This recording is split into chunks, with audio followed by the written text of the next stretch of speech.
Broken again. What's that sound? It's For Amusement Only, the EM and Bingo Pinball Podcast.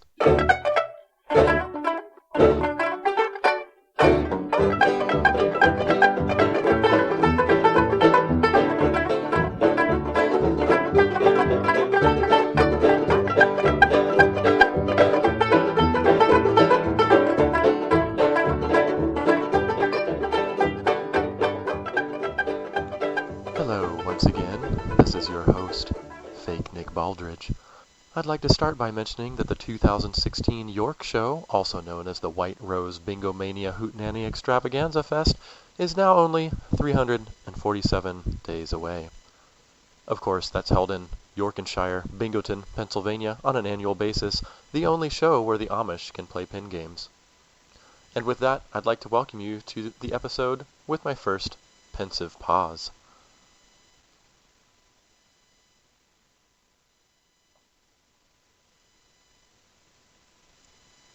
As of late, I've been focusing on my health. I'm no longer bingoing into the wee hours of the morning, my children are now able to sleep, and I've been riding my penny farthing to work each day. However, we're moving into winter here in Virginia, and with things getting a mite bit blustery, I feel it is only days before I'm forced to attach my stability wheels, and likely mere weeks before the farthing is barned for the winter, making the horse-drawn buggy my primary mode of transport.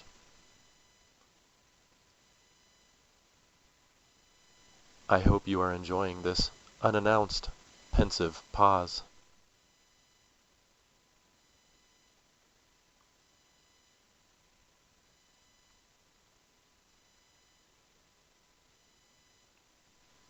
Today we will be talking about a little-known pin game manufacturer, Nantucket Nickel. Nantucket Nickel entered the pinball production competition mere months after Harry Mab's industry-changing release in October 1947. Of course, I'm referring to Gottlieb's Humpty Dumpty and the introduction of the flipper. As we all know, Humpty Dumpty had not 2, but 6 flippers sprinkled about the playfield in an inverted orientation, with the flipper tips pointing toward the outside of the cabinet.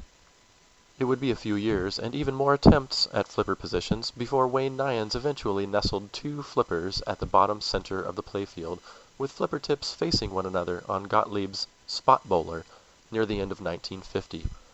However, those intervening years are where the history of Nantucket Nickel is situated.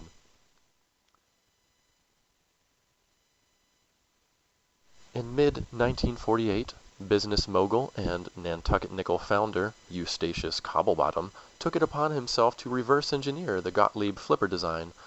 As the company's self-appointed principal engineer, lead designer, and CFO, Cobblebottom, along with a myriad of other manufacturers, cracked the flipper design and began using it judiciously on his own machines. However, not one to completely mimic his competitors, Cobblebottom also contributed to the alternate flipper placement landscape of the late 40s. In an attempt to distance his newly formed pinball manufacturing company from the pack, Eustachius had no interest in naming his game something safe like those of Bally's Melody, United's Hawaii, or Gottlieb's Fairy Tale series. Rather, he decided on a raucous, white-knuckled moniker that echoed his first production pin game's speed and excitement, Terminal Velocity. Nantucket Nickel's premiere release placed the flippers at the top center of the playfield, only instead of pushing the ball up the playfield against the force of gravity, the flippers pushed the ball down the playfield faster than the recommended playfield pitch traditionally allowed. In the mind of Eustachius, this was a two-pronged accomplishment. First, this increased speed would make gameplay very exciting for the player, and secondly, it would significantly decrease ball time, yielding faster player turnaround on location and more coin in the cash box, which, of course, would make the primary buyers, the operators, very happy. Unfortunately, there was a major oversight in Cobblebottom's Terminal Velocity design. He neglected to include any sort of actuated device, be it pop bumpers, slingshots, or even flippers, anywhere in the vicinity of the lower playfield. Consequently, when the flippers connected with the ball, that brief moment of excitement was followed by crushing disappointment as the ball rocketed toward the drain without hope of a save.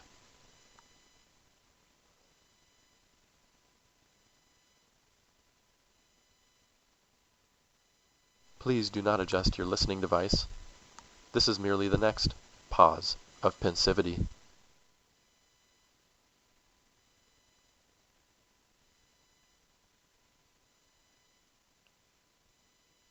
After the staggering defeat of terminal velocity, Cobblebottom struggled to bring his second design to market with multiple factors working against him, the most glaring of which was his poorly performing first attempt, released in June of 1948 with a production halt the following month.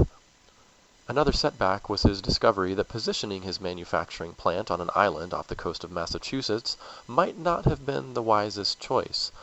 Despite pleas from investors to locate the pingame production facility on the mainland, Eustachius was determined to give his factory employees scenic ocean vistas through a multitude of picture windows, transforming the traditionally dismal factory conditions into palatial interiors teeming with natural light.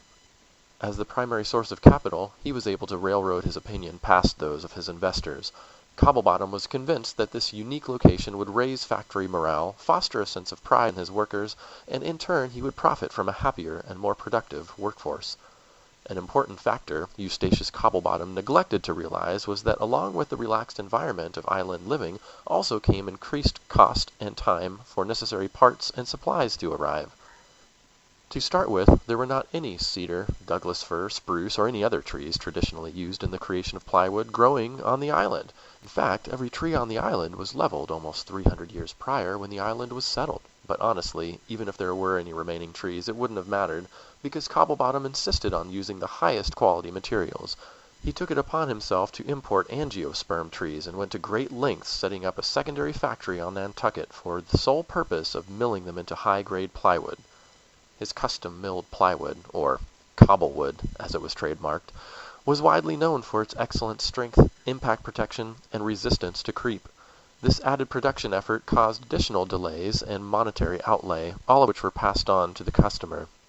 Unfortunately, when the player's only source of control is to hurtle the ball toward the drain, the longevity of the product didn't much matter. Add to this an additional outlay of time and money to have every single component shipped in via ferry, and Nantucket Nickel was far from positioning their product in a competitive price bracket.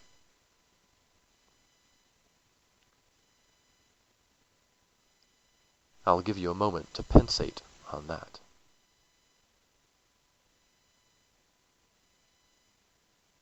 There are no confirmed numbers for terminal velocity, but with the abbreviated time on the assembly line, we can be sure the final count was very low. Nantucket Nickel's first production line duration was only a month and a half by most counts, although there are rumored employee statements mentioning they were terminated in as little as 39 days after their initial hire. Even with the limited number of components to assemble on pingames from the late 40s, some historians speculate that the production numbers could not have exceeded double digits.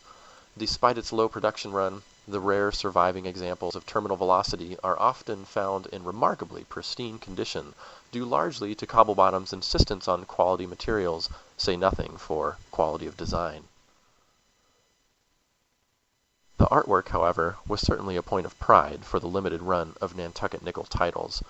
Cobblebottom hired an underappreciated and uncredited artist, later found out to be Andy Thompson, a name all but lost in the annals of time.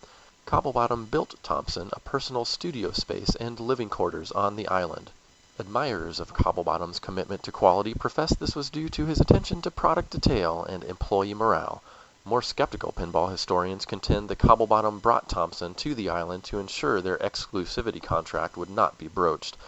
There would be no chance of Thompson's sought-after artwork being commissioned by other companies, direct competitors or otherwise, with the only access on and off the island being shipping companies owned by Cobblebottom. Aside from the healthy paycheck, one of the things that enticed Thompson into a life of island seclusion were likely the facilities of Nantucket Nickel. The factory was home to the world's first 18-color screen printing hub and boasted the industry's first screen-printed cabinets, decades ahead of its competitors. With Thompson's ability and Nantucket Nickel's seemingly limitless resources, both the playfield and cabinet artwork still remain high-water marks of pinball design, even when compared with modern artists and technological advancements. In fact, leading companies in pinball artistry, such as Italian producer Zaccaria, cite Thompson's intricate cabinet stencils as inspiring their high attention to detail in their later games. Listeners familiar with today's pinball landscape will know that Nantucket Nickel is no longer a functioning company. In fact, because of a number of decisions made by company figurehead, Eustachius Cobblebottom, the production only continued another 2 years after the production halt on Terminal Velocity. However, outlining the remaining Nantucket Nickel titles will have to wait for another episode.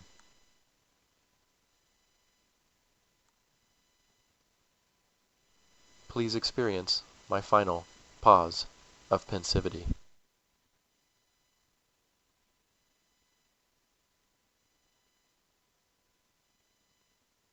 Well, that's all for tonight. Thanks for listening. My name again is Fake Nick Baldridge. You can reach me at foramusementpodcast@gmail.com, or you can call me on the Bingos line. That's 724-BINGOS1. That's 724-OLDTIMEY. You can listen to us on iTunes, Stitcher, Pocket Cast via RSS, on Facebook or Twitter at Bingo Podcast. You can also follow us on Instapolaroid at Bingo Podcast, find me on Pinside at Bingo Podcast, locate my personally registered star I affectionately named Bingo Podcast, or you can listen to me on my website, foramusementonly.libsyn.com. Until tomorrow, be good to your carrier pigeons.